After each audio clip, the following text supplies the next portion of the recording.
Good morning, everyone. It's me. It's currently 7:36 in the morning. I just woke up, and I got a lot of movies to talk about because I watched a lot of movies because a lot of film festivals have been premiering their films online virtually. They're having like these virtual screenings of some of their movies, and I was able to watch quite a lot of the movies. And I'm glad I got to participate. It's still going on. I still am not even halfway through the movies that I'm planning to see. So I'm going to talk about every single one of the movies that I see because I want to. And I've already seen like a solid handful of movies already, so I'm just gonna, for the next, few weeks, just expect one of these videos once every couple days, or maybe even once every day. I don't think I'm gonna do that, but definitely a couple videos per week is what I'm going to try and do, because I got a lot of movies to talk about, and I want to be able to be done with this stuff by the end of October. So, just the entire month, mostly going to be festival videos. The reason I want to get it done by Halloween is because I have a horror movie video planned somewhat to make for Halloween. So I'm gonna try and get all this done by then, which I probably will. I'm gonna get on top of this pretty quick.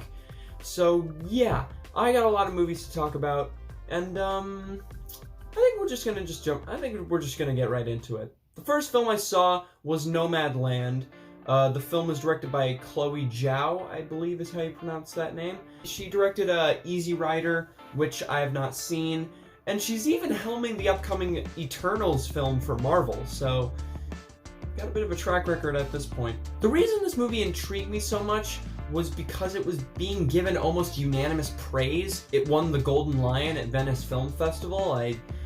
There were many reasons to check this film out, and I checked it out, and I went in completely blind. And I'm actually kind of glad I went in blind, because if I knew what I was getting into, I probably wouldn't have been so gung-ho on getting to this film, because I kind of found it a little unremarkable. I think the praise is getting a little too ridiculous for this film. It's got like a 4.2 on Letterboxd, and I think it's got something pretty ridiculous on Metacritic too.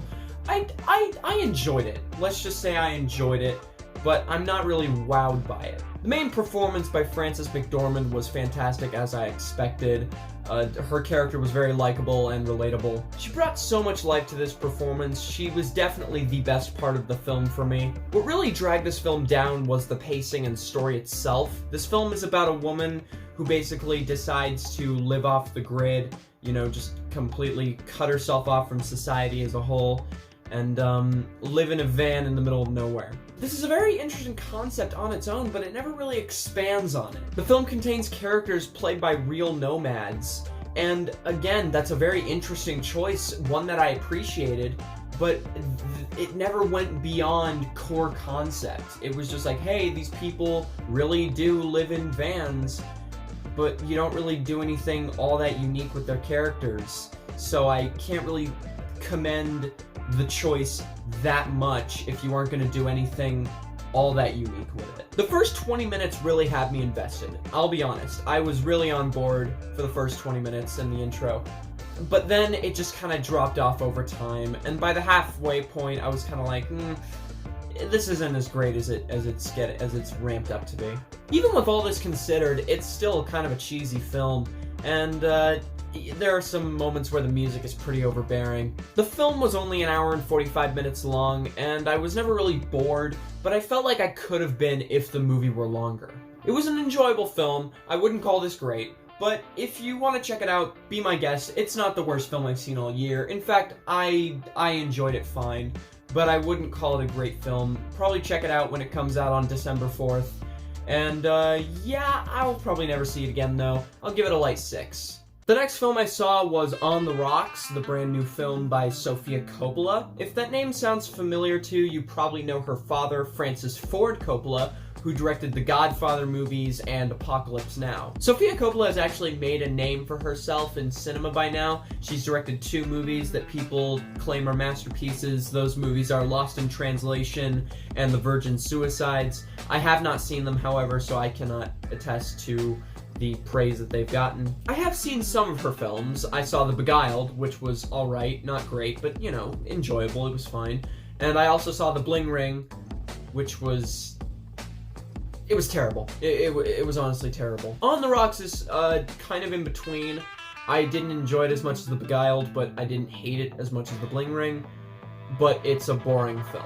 The film stars Rashida Jones and Bill Murray. Their performances are decent, but nothing fantastic. The color palette was unappealing. It's competently shot, the music is overbearing and cheesy. It tried to be like a comedy drama, but I never laughed at any of the jokes, and I was never moved by the drama. One of the things that kept me from turning it off halfway through was the dynamic between Rashida Jones and Bill Murray, but even then I can't give the film too much credit because their dynamic is not particularly amazing. Probably the biggest thing that kept me from turning off the film was Jenny Slate's character. Jenny Slate is a comedian and actress whose works I've really loved in the past. She did a Netflix comedy special.